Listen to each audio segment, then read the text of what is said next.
one. Greetings and welcome to another edition of AUHSD Future Talks. I'm your host, Michael Matsuda, the Superintendent of the Anaheim Union High School District. And as our 7,000 plus podcast listeners know, this show is dedicated to the future of education for our Gen Z students across Greater Anaheim, across Orange County, and across the nation. So today we have some amazing guests, some experts, and it's hard to really define what an expert is in AI, but they both work with the Orange County Department of Education and are leading the challenges ahead in this whole new domain called artificial intelligence. So Kunal Dalal and Wes Kriesel, welcome to our little show. Thank you. Glad to be here. And we always start with who you are and how did you get here. We'll start with you, Kunal, in terms of a little bit of your background and what you do.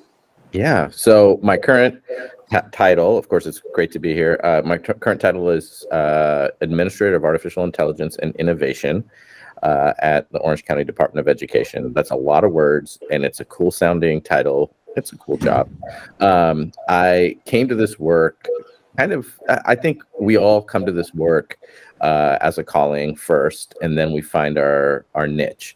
And so I started a long time ago as a wilderness counselor for youth that were they were in lockup, and then they had a choice to go into wilderness counseling in place of taking up some time that they would be in lockup. And so that was my first interaction with young folks out in the wilderness in Utah. Taught high school curriculum, and then also kind of found my, I guess you could call it a counseling voice, if you will. And that once you connect with young folks, I found there isn't any way back. And so that turned into me becoming a teacher. I taught in Boston, and then I taught in the Bay Area for about 10 years. And then I was a principal and assistant principal at Alternative Education and a comprehensive charter high school in San Francisco. And then I spent about 8 years in ed tech companies, most of the 2010s in ed tech companies in the Bay Area, mostly in San Francisco. And then I was part of the great layoffs of WeWork. I was working at WeWork at the time, and there's even been a TV show done about it. But it was right at the beginning of COVID, and it was a blessing because I got to actually spend 3 years being a stay-at-home dad for my young son. And once generative AI became public, I realized I didn't realize it was going to happen so soon. I thought we had at least another 6 or 7 years before it went public. But once it went public, I realized, wow, public education is not going to be the same. Education in general is not going to be the same. And I got to get back to my calling. And that's not being at ed tech companies. It's being in the space of public education. And Orange County Department of Education was the only place I found that was hiring a title specific to AI. And so I actually moved down here I was living in Seattle at the time. I moved down here for this role, and now I find myself here on this podcast. So what a great story, from the wilderness in Utah to the wilderness of Anaheim. Yeah, but the fact that you're grounded in with marginalized kids, and I think that the marginalized kids is really the majority now, right? Mm-hmm. Arguably, especially in the world that we're in. Wes, let's hear a little bit about you. Yeah. So I go back to my great-great-grandfather who left Germany to now we only have 25 minutes, Wes. Yeah. I'm an introvert. I'm going to be a little quicker than Kunal. He left Germany to start a wheat farm in Nebraska, and then his son started a farm and brought electricity to his county. And then my grandfather moved across the state and started a farm and ran it. And then my dad was raised there, went to college. My grandmother put 4 kids in rural Nebraska through college. And my dad went to work for an insurance company and was recruited to learn computer programming in the late 60s. And he became a computer programmer. And so I look at all these, each generation, there's these people who are just exploring and pushing the envelope, pushing the boundaries, looking for something, I would guess, better for their family. And so I became a teacher, English teacher, then a BITSA support provider, then a program improvement consultant, worked at a virtual school. The last 15 years have been just exploring how technology and education can really help us push the boundary and serve students better. And then when AI popped up, I was just like, I think this is the next new thing. And it wasn't until later that I made the connection to my history of just always pushing and seeking. So I consider myself an explorer or a pioneer and just trying to find out what's out there and what can we do better. So you said BITSA, you were in California then. Where were you? Yeah, so I started high school English teacher in Rialto High School, and then I was a full-time BITSA support provider for about 5 or 6 years. We had 9 due to the high turnover in staff. We had like 200 new teachers every year. It was a crazy time. That's where I kind of rose, is in the BITSA world, professional development, all of that. So yeah, you have a lot in common. And yeah. I think now, fast forward, we're going to have a big challenge in terms of how do we go about retraining so many teachers with these amazing tools. Yeah. And many teachers who are going to be naturally resistant, right? Yeah. There's a whole spectrum. And I'd like to start with that as a question in terms of your thoughts on how do you frame AI and these powerful tools in a way that doesn't scare the teachers, or because there's a lot of concern that it's going to replace them and all of that. But what are your thoughts? You guys have been out in the field now quite a bit. Yeah, well, I would love to introduce a framework that Kunal made up and then throw it over to him. So we talk about the 3 E's: efficiency, empathy, and empowerment. And that has been, I mean, Dr. Matsuda, a lot of times you can have a great idea, but if you can't communicate it to somebody, that's where it breaks down. So we found that the 3 E's resonate with people. They always appreciate starting with efficiency. So Kunal, that was your framework even before Orange County. So maybe you want to talk about that a little bit. Yeah.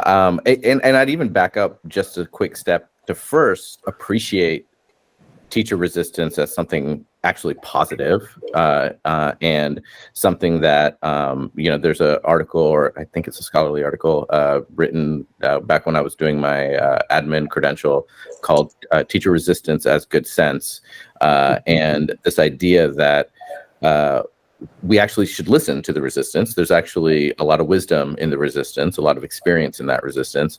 And so that's the first step, is to appreciate that the resistance isn't just coming from a place of, sabotage or something. I don't know how else to describe it. But rather it's coming from an informed, thoughtful, I care about my young folks, and I care about this profession. It's coming from that kind of space. So that's the first step.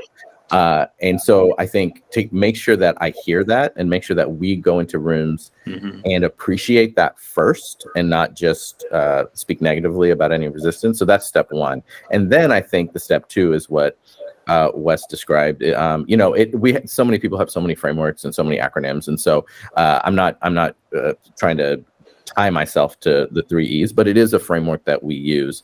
The first one is efficiency, because we find that that's the quickest way into someone's heart when you're a teacher is, hey, can you make my life a little less just difficult to complete in a day?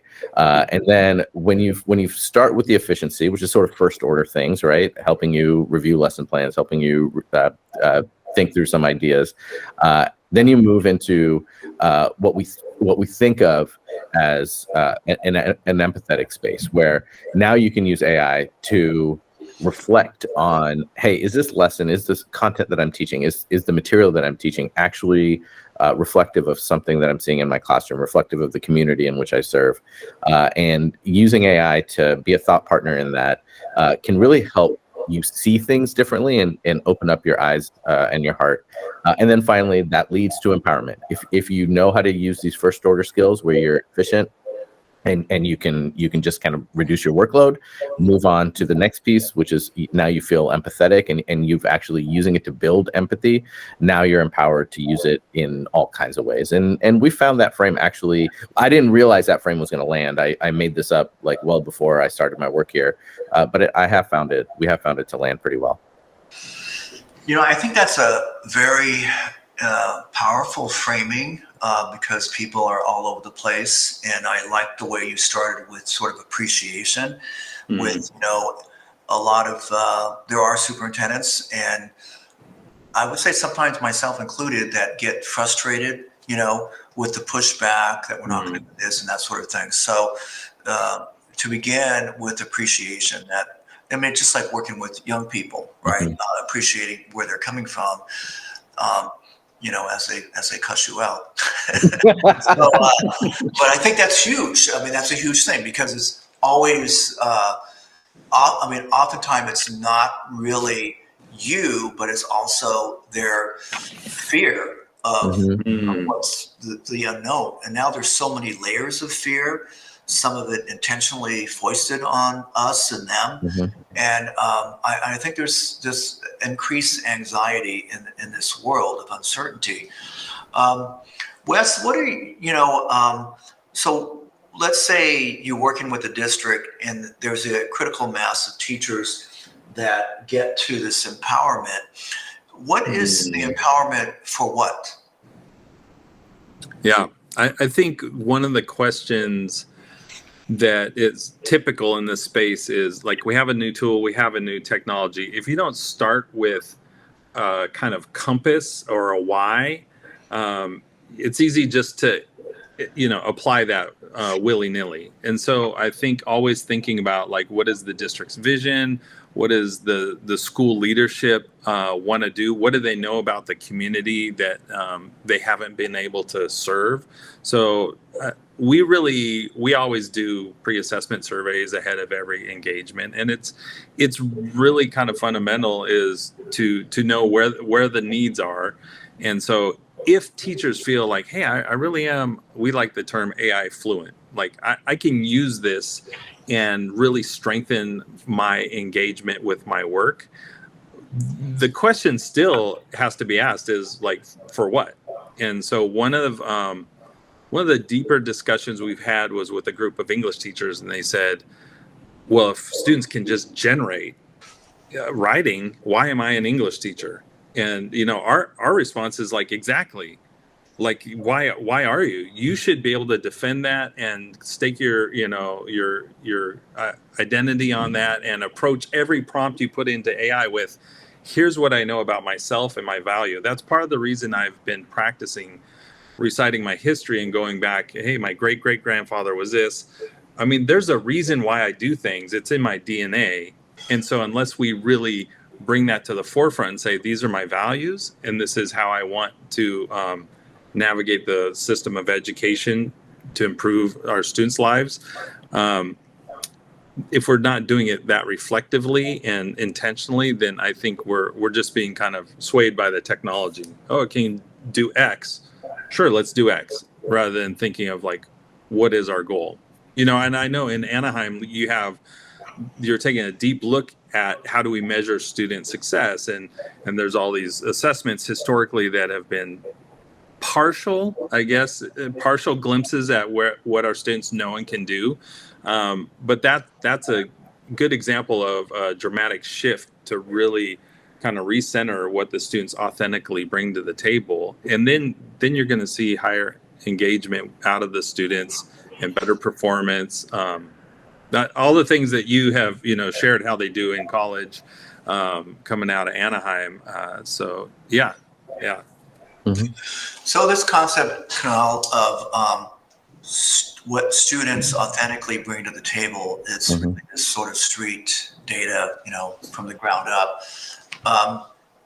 And really what we're talking about is, how is AI being used to humanize teaching and learning, right? Can you make just some reflections on that? Because I think people struggle with the North Star of for some, AI is a North Star, which doesn't lead anywhere, right?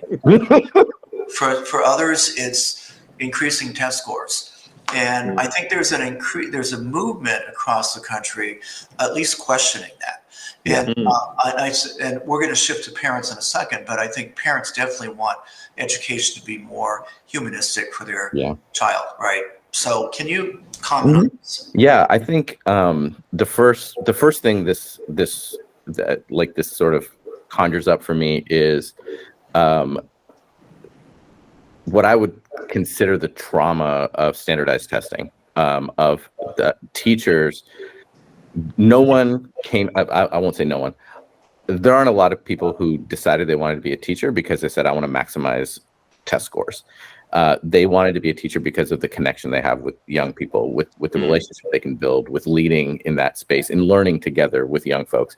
Yet these same teachers have spent sometimes decades being browbeaten about these test scores, and it's a trauma response now sort of you have created coping mechanisms around your work, around your calling, and now this AI thing is coming in here, and it's like so many teachers have forgotten that the core of who they were as a teacher, that might have been lost some years ago, and rather we're sort of trying to defend ourselves to maintain whatever system is still existing that's pushed towards standardized test scores, specific graduation rates, getting into high name colleges, whatever it might be. So that's, to me, the first step is being able to remind teachers of what it is they came to do in the first place. And with AI now, with generative AI specifically, we are able to collect data around students, and this is something I know you all are working on here, where you can just talk to them and collect massive amounts of data. Teachers have had massive amounts of data, probably the most data-driven profession that's on the ground, but it's all in their head. It's all been in their head. Years of experience, years of trying this lesson, that lesson, these students and those students, but it's all in their head. But now we have the ability to capture that, systematize it, quantify that, and actually be able to move our instruction, move our school culture. And so that, I think, it's going to take a moment. Like so many teachers are deeply traumatized by a lot of years of being told they have to do the wrong thing and living in a system actually designed to kind of squash their natural love of the work that they're doing.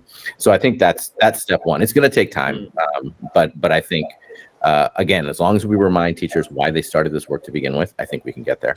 So, there's been a lot of attention on teachers and students, and Kunal, you brought up what's kind of being left behind are the parents. Yeah. So what do you mean by that? Yeah, so it's something that, I feel passionately about. I actually wrote a book about it last year. I put a second edition out this summer called The AI Parent, and it is about me parenting with my 4.5-year-old, now also with my 1-year-old. I'm working on it. But it's this idea that AI is not just an education thing. It's not just an industry thing. It's a world thing. It's a thing that's affecting every part of our lives. In not too long, we're not even going to call it AI anymore. It's just going to be part of everything we do. But every entity that's working with young folks or working with the workforce has something that they're working toward within themselves. And that sometimes is that's not the best for a lot of our students or for a lot of our parents. And parents are looking at schools like, hey, what are you guys doing with the AI? What's happening with my kids' futures and all of that? And schools are struggling, right? There's a lot of pushback, like you said. There's, especially when you get to the university level, like that they're not having a good time in higher ed with generative AI. And so I wrote this book, and I actually work on it myself all the time in sessions, where we just say, how about introducing AI at a very low, non-stressful level at home? So things like, just do meal planning for the week. Hey, everybody in the house, take a picture of your fridge, and now let's sit around Sunday night and let's have a debate about what our weekly meal plan is going to be using AI. Let's have conversations where, hey, I as a parent, I had this the other day with my 4-year-old where I did something and I responded to something he did that I later thought, oh, I should not have acted that way. That was not cool. The kid is only 4.5. Why did I act that way? But then I sat with him talking with ChatGPT in voice mode, and the two of us talked to ChatGPT together. And the way in which that conversation unfolded, the way he looked at me, just feeling like, oh my God, my dad's actually like listening and reflecting on the things that are bothering me. He changed his view on how I was approaching it. And so this is something I say now in a lot is our kids are watching how we respond to AI. Our kids are internalizing this, and how we carry ourselves in this, it will determine how our kids approach this technology. Our kids stare at me. My kids stare at me looking at this thing way too long, and because of that, that's problematic. My 1-year-old is just staring at my phone now, and I'm thinking this is not good. But my son, he thinks of AI as this creative tool. Oh my gosh, let's create a tarantula mixed with a jaguar that's sitting on top of a mountain, and then he goes and wants to draw that. And so I feel like we can also depressurize schools a little bit. I think schools are carrying the AI burden, and it's too much for any school to carry. Oh, you have to figure out how to educate them with AI. You have to figure out their workforce development with AI. It's everything, and it's too much. And if we allow parents to own some of that, then I think we can also depressurize the schools and create more of a dialogue. And so that's what I hope. Like, we spend more time thinking about just the parent angle. Wes, this is a kind of a new conversation. I've had a lot of conversations, but going sort of deep with what it might mean to parents is I could see some parents being concerned about the encroachment of parenting from the schools through these powerful AI interactions. Because what Kunal is talking about is maybe improving relational abilities inter families, but also the conversations you're having with yourself, right? Which is very science fiction stuff, right? Your thoughts on this and how we need to be careful about framing this with parents. So what you said reminded me of one of the tenets I hold is that the person producing the language is the one doing the learning, or the one owning the learning. I mean, it's why we talk about partner talk in classrooms being important versus teacher talk. And I think, to Kunal's point, when we are able to go into engagement with parents, it's not a lecture format where we're telling them we know all and we're telling you about AI. The way that Kunal and I engage with people, teachers too, but also parents, is open as a partner. We even wrote last year an AI ethos statement where we said we are not experts, we are partners. And so going into that engagement saying, this is the world we live in, we don't have it figured out, we're experiencing this with you, really ties into just giving somebody an experience that they can then reflect on. Instead of telling them, that means I own the words and I'm telling them and I'm owning the learning. Like, when we have an experience together and we reflect on it, when they reflect and produce language about what they saw or felt, then they are starting to own the learning. And that's kind of the engagement we like to create. Well, that's really the essence of constructivism, right? Which is arguably under sort of a test-taking culture out of vogue, right? So I think that's going to be another challenge in terms with you and what we're trying to do in terms of how we frame this, in terms of getting more, because we talk about student agency, it's really about teacher and parent agency of this process, right? Constructing meaning.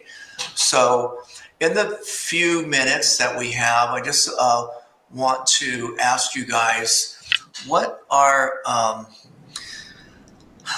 where do you, in the short term, like, this is really warp time, right?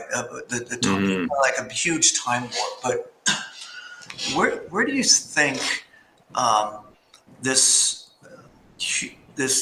these powerful tools, are we going to end up with a lifelong sort of partner, AI partner that can give us a lot of advice? I mean, I've read a couple books, 10 books on this stuff too, but, a Siri that really is a lifelong partner that can give us a lot of information, a lot of advice. Yeah. It's actually, I read the book you recommended, I think the first time we met, Clara and the Sun. Oh, yeah. And I feel really strongly about the power of art to capture our imagination. Like that book is it's not specifically just about AI, but there's this artificial friend, and that's a companion. Well, then there's motivations of other characters of why they bring that companion in for their child. And so I think it's a little more complicated than, is the technology available to us to do X? Like we did an AI literacy pilot last year. We met a student at a high school who had taught himself how to read and write better by generating anime stories through ChatGPT. And we took that model and used it at elementary schools. And actually, we did a pilot with ninth graders at Kennedy High School. And really, the insight from my end as somebody starting this pilot was, even though our student who told us about it, Kieran, he could do it, another student couldn't do that unless they had the agency and wanted to do that. So it doesn't matter that it's possible. It matters that the person has the willpower and the interest to drive that technology in that direction. I love that. We are out of time, you guys. So we can go on and on. I'd love to have you back again. Yeah.